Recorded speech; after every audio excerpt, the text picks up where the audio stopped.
un œil sur le Burkina Faso tout d'abord, qui se met à l'heure des élections présidentielles, avec 2 proches de l'ancien président Blaise Compaoré recalés. Le Conseil constitutionnel a décidé de ne pas valider les candidatures d'Edi Kongouago, candidat de la CDP, et celle de Gilbert Oudraogo de l'ADF. Les 2 candidats déjà interdits de participation aux législatives quelques jours plus tôt se voient frappés par une décision de la CEDEAO rendant inéligible toute personne ayant soutenu le projet de modification constitutionnelle de Blaise Compaoré. Oudraogo via Twitter affirme respecter la décision de la CEDEAO dans un souci, dit-il, de préservation de la paix. Il faut savoir que les décisions du Conseil constitutionnel ne sont susceptibles d'aucun recours. Les 2 parties se verront donc dans l'obligation de remplacer leurs candidats actuels.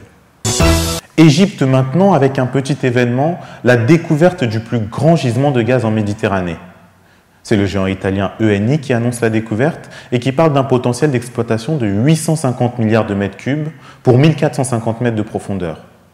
Le président du Conseil italien Matteo Renzi a contacté le président égyptien Abdel Fattah el-Sisi dans le but d'évoquer l'impact de cette nouvelle sur la stabilité énergétique dans la région. Ce gisement ne sera exploitable que dans 4 ans minimum et permettra, selon certains spécialistes, de combler une partie du fossé énergétique de l'Égypte. On parle économie maintenant avec l'incroyable histoire d'Agrisac, cette petite PME béninoise qui a fait fortune dans la volaille et plus précisément dans la vente d'œufs avec une production de 90 000 œufs par jour. C'est une véritable locomotive dans la région, une success story d'autant plus belle car elle apporte des solutions concrètes au chômage dans le pays, avec 120 salariés en CDI et 2 formations par semaine. Agrisac s'emploie aussi à lutter contre la malnutrition au Bénin en offrant des prix baissés de 20% sur ses produits et aide même à l'électrification de certaines zones alentours de son entreprise. Après 17 semaines, nous les évacuons, c'est-à-dire nous faisons le transfert sur le poulailler, là où il rentre en ponte. C'est des bâtiments modernes, c'est-à-dire automatisés.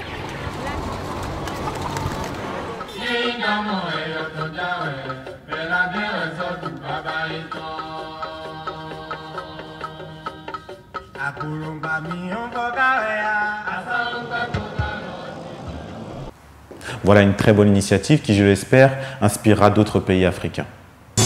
On les appelle les Ndundu. En lingala, c'est de cette manière que l'on surnomme les malades atteints d'albinisme, une maladie génétique qui se caractérise par une absence de mélanine dans la peau, les cheveux et les yeux.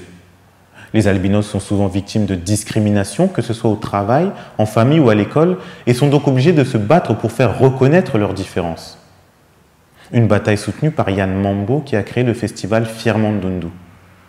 Ouvert jeudi à l'université protestante de Kinshasa, il s'est achevé par une grande marche ce samedi, après 2 jours de festivités. Son objectif est de renforcer la visibilité des albinos dans les hautes sphères. Il fallait donner le courage à toutes ces familles, à tous ces gens qui ont fait quelque chose de leur vie, c'est-à-dire un paradis en enfer, de pouvoir se lever et dire oui, on est capable de faire de notre vie quelque chose aussi. Alors voilà un peu le leitmotiv de ce festival. À noter la sortie du clip Plus de couleurs de Yann Mambo qui a accompagné l'ouverture de cet événement. On va parler beauté désormais et détrompez-vous, cela ne concerne pas les femmes, c'est bel et bien les hommes qui sont à l'honneur. Au Gabon, de plus en plus d'hommes sont touchés par le virus de la coquetterie. Ponçage, gommage, huile nourrissante, ils ne lésignent pas sur les efforts pour soigner leur image. C'est son petit rituel. Une fois par mois, Younes se rend dans un salon de beauté de Libreville réservé aux hommes.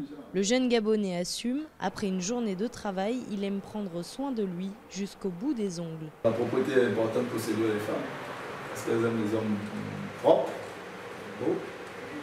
Ce phénomène est révélateur de l'émergence d'une classe moyenne. Selon les derniers chiffres de la Banque africaine de développement, 37% de la population au Gabon serait considérée comme appartenant à la classe moyenne stable.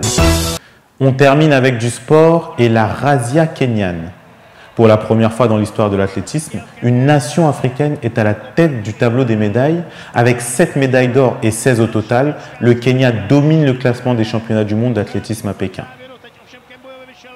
Voilà, une belle motion pour Ezekiel Kemboi et consorts. Nous sommes à la fin de cette édition, merci de nous avoir suivis et à bientôt sur Œil d'Afrique.